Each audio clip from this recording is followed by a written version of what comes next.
ನೋಡಪ್ಪ ಲೋಕೇಶ, ಇಷ್ಟು ಶ್ರೀರಂಗಕ್ಕೆ ಹೋಗೋಣ ಹೋಗೋಣ ಅಂತಿದ್ವೆ.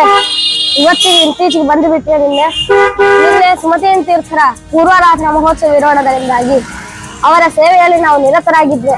ಇವತ್ತು ಏಕಾದಶಿ ಪ್ರಯುಕ್ತವಾಗಿ ಪರಮಾತ್ಮನ ದರ್ಶನಕ್ಕೆಂದು ನಾವು ಈ ಶ್ರೀರಂಗ ಕ್ಷೇತ್ರದ ನಾಯಕನಾದಂತಹ ರಂಗನಾಥ ಸ್ವಾಮಿಯ ಗುಡಿ ಹತ್ರ ಬಂದಿದ್ದೇವೆ. ನೋಡಪ್ಪ ಲೋಕೇಶ, ಅದೇ ರಾಜ್ ಗೋಪುರ ಎಂಬುದಾಗಿ ಅರ್ಥ ಆಯ್ತೇನಪ್ಪ ಲೋಕೇಶ? ಪರಮಾತ್ಮನ ದರ್ಶನಕ್ಕೆ ಹೋಗೋಣ ಬಾ. ನಡಿ, ನಾನು ನಮ್ಮ ಫ್ರೆಂಡ್ಸ್ ಎಲ್ಲರೂ ಬಂದಿದ್ದೀವಿ. ನಡಿ ಹೋಗೋಣ ದರ್ಶನಕ್ಕೆ. ನೋಡಪ್ಪ ಲೋಕೇಶ, ಇದೇ ಈ ರಾಜಮಾರ್ಗವೆಂಬುದಾಗಿ ಇದರಿಂದಲೇನೆ ನಾವು ರಂಗನಾಥನ ದರ್ಶನವನ್ನು ಪಡೆಯಲು ಹೋಗಬೇಕು. ನೋಡಪ್ಪ ಲೋಕೇಶ, ಯಾವ ರೀತಿಯಾಗಿ ಸುಂದರವಾದಂತಹ ಕಲ್ಲುಗಳಿಂದ ಈ ರೀತಿಯಾಗಿ ನಿರ್ಮಾಣ ಮಾಡಿದ್ದಾರೆ ಈ ದೇವಸ್ಥಾನವನ್ನು. ನೋಡಿ ಕಣ್ಣು ತುಂಬಿಕೋ. ನೋಡಪ್ಪ ಲೋಕೇಶ, ಅಂತೂ ಇಂತೂ ಹೆಂಗೋ ಒಂಥರ ಒಳಗೆ ಬಂದಿವೆ. ನೋಡು ಎಷ್ಟು ಸುಂದರವಾಗಿದೆ ಗುಡಿ. ಆಗಿರ್ಲಿ, ನಾವು ದೇವರ ದರ್ಶನವನ್ನು ಪಡೆಯಲು ಈ ಸನ್ಮಾರ್ಗದಿಂದಾಗಿ ಹೋಗೋಣ ಬಾ. ನೋಡಪ್ಪ ಲೋಕೇಶ, ಇದೇ ಶ್ರೀ ರಂಗನಾಥ ಸ್ವಾಮಿಯ ದೇವಸ್ಥಾನದ ಒಳಗಡೆ ಇರುವಂತಹ ಧ್ವಜಸ್ತಂಭವಾಗಿದೆ. ನೋಡಪ್ಪ ಲೋಕೇಶ, ಅಂತೂ ಇಂತೂ ಎಲ್ಲರಿಗೂ ಅತ್ಯದ್ಭುತವಾಗಿ ದರ್ಶನವಾಗಿದೆ. ನೋಡು, ಇದು ರಂಗನಾಥ ಸ್ವಾಮಿಯ ಬಂಗಾರದ ಗೋಪುರವಾಗಿದೆ. ಎಷ್ಟು ಸುಂದರವಾಗಿ ಕೆತ್ತಿದ್ದಾರೆ ನೋಡು. ಅದರಲ್ಲಿ ಪ್ರವಾಸ ದೇವರಿದ್ದಾರೆ ನೋಡು.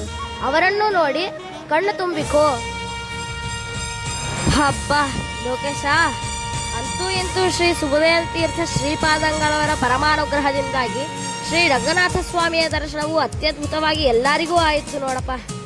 ಇನ್ನೊಂದು ವಿಷಯ ನಿಂಗೆ ಗೊತ್ತದೇನಪ್ಪ? ನಮ್ಮ ಸ್ವಾಮಿಗಳು ಸುಮತಿ ತೀರ್ಥರ ಮೂಲ ಬೃಂದಾವನದ ಮೇಲೆ ಸಂಸ್ಥಾನದ ಮೂಲ ಪ್ರತಿಮೆಗಳನ್ನು ಇಟ್ಟು ಪೂಜೆಯನ್ನು ಮಾಡುತ್ತಾರಂತೆ. ಅದನ್ನು ಕೂಡ ನೋಡಿ ಕಣ್ಣು ತುಂಬಿಕೊಳ್ಳೋಣ ಬಾ. ಲೋಕೇಶ, ಸಂಸ್ಥಾನ ಪೂಜೆಯನ್ನು ನೋಡಿ ಆನಂದ ಬಾಷ್ಪವಂತು ನೋಡಪ್ಪ ಲೋಕೇಶ. ಹೌದಪ್ಪ ಲೋಕೇಶ, ನಿಂಗೆ ಇನ್ನೊಂದು ವಿಷಯ ಗೊತ್ತಾ?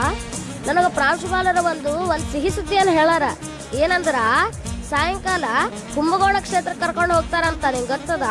ಅಲ್ಲಿಗೂ ಕೂಡ ಹೋಗಿ ವಿಜಯೇಂದ್ರ ತೀರ್ಥರ ಬೃಂದಾವನ ಇತ್ಯಾದಿಗಳನ್ನು ನೋಡಿ ಕಣ್ಣು ತುಂಬಿಕೊಳ್ಳೋಣ ಬಾಪ. ನೋಡಪ್ಪ ಲೋಕೇಶ, ಅಂತೂ ಇಂತೂ ಕುಂಭಕೋಣಕ್ಕೆ ಬಂದೀವಿ. ನೋಡು, ಇದೇ ಶ್ರೀ ವಿಜಯೇಂದ್ರ ತೀರ್ಥ ಶ್ರೀಪಾದಂಗಳವರ ಮೂಲ ಬೃಂದಾವನವಾಗಿದೆ. ನೋಡು, ಇವರು ಎಂತಹವರೆಂದರೆ ಇವರು 64 ಕಲೆಗಳಲ್ಲಿ ಪಾರಂಗತರಾಗಿದ್ದರು.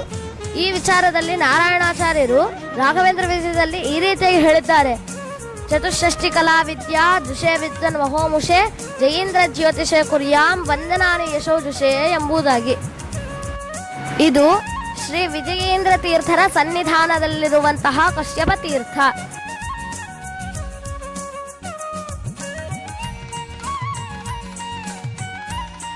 ಇಲ್ಲಿ ಒಂದು ಸ್ಥಳ ಪುರಾಣವಿದೆ.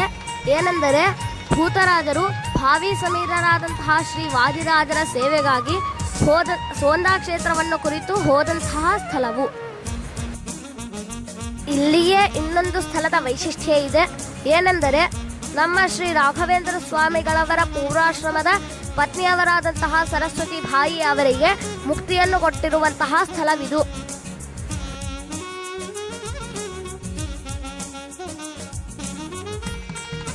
ಇಂತಹ ಈ ಮಹಾಭಾಗ್ಯವನ್ನು ಒದಗಿಸಿಕೊಟ್ಟಿರುವಂತಹ ನಮ್ಮ ಶ್ರೀ ಪರಮಪೂಜ್ಯ ಶ್ರೀ ಸುಬುಧೇನ್ ತೀರ್ಥ ಶ್ರೀಪಾದಂಗಳವರ ಚರಣ ಕಮಲಗಳಲ್ಲಿ ಅನೇಕ ಶಿರಸಾಷ್ಟಾಂಗ ನಮಸ್ಕಾರಗಳನ್ನು ಸಲ್ಲಿಸುತ್ತಿದ್ದೇನೆ. ಶ್ರೀಕೃಷ್ಣ ಅರ್ಪಣ ಮಸ್ತು.